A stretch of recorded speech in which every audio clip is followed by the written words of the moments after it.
welcome to the Beyond Photography Show again. My name is Andrew Boy. Have you ever wanted to shoot one of these pictures that is made famous by this brand called Clinique? Now you notice this black band. This is where you are. This is what we call a four-stop shadow. Now traditionally, the best way to do this is to use a M flag. Utter one more syllable and I'll have you killed. Oops! But this is made out of cardboard, white and black. What I like to do is to use a zebra flag, which is actually using velvet, which doesn't reflect back light, and then that's this flag. So what we do is we actually stick velvet on stripes like this. But this is a bit too big. So I've always wanted to have an M flag, which is paper, but then I want to have velvet here and then reflective metallic surfaces here, which is silver in color. So I'm gonna get Minchen, my assistant, to make one for me. I would then call it the zebra M flag.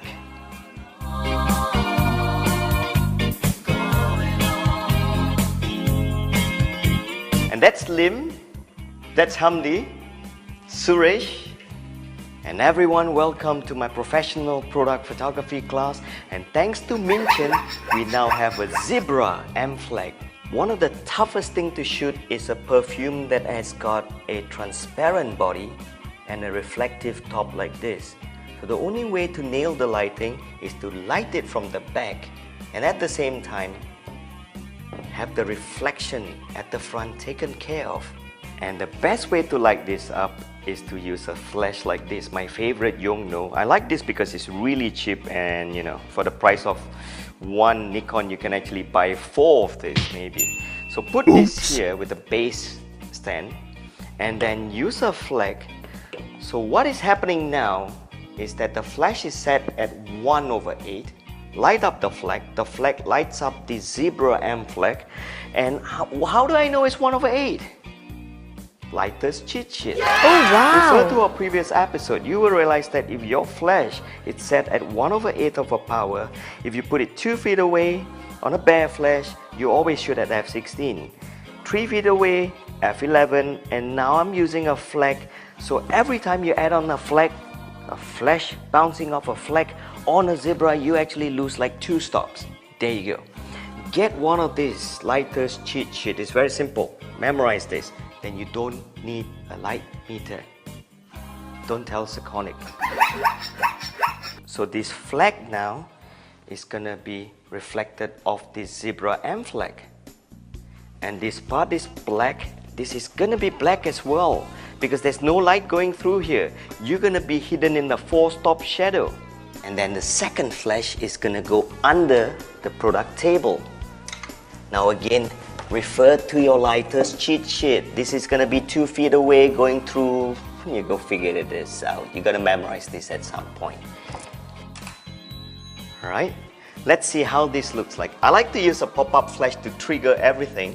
And I'm using a Canon now. Most important thing is to go in the menu and make sure that your flash control is set to built-in flash, manual flash, at the lowest power. So all my flashes now are running on slave remote, not CLS, not wireless, not whatever.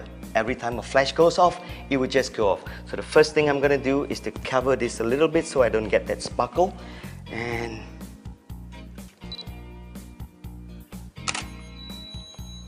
there we go. This is another thing we're gonna learn now. You've got a perfume bottle which is reflective at the top and transparent at the bottom.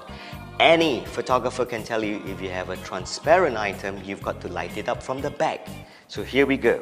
We take a flash, put it at the back, set the power to 1/8. This is 1 feet away, right? This is 1 feet away. So it's gonna be f16. So I'm gonna put this at 1/8. Make sure you zoom this real high.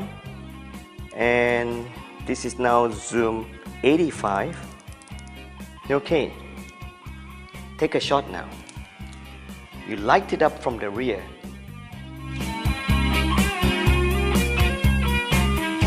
But as you can see, the moment you have a transparent item and you hit the flash from the back, you're gonna have one problem.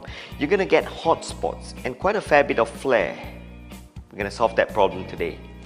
What you need to do is to get a reflective piece of card.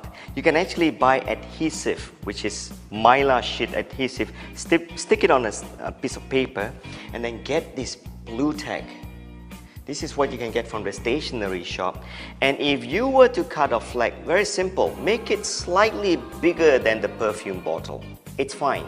But as you move it back, it becomes smaller, perspective of distance.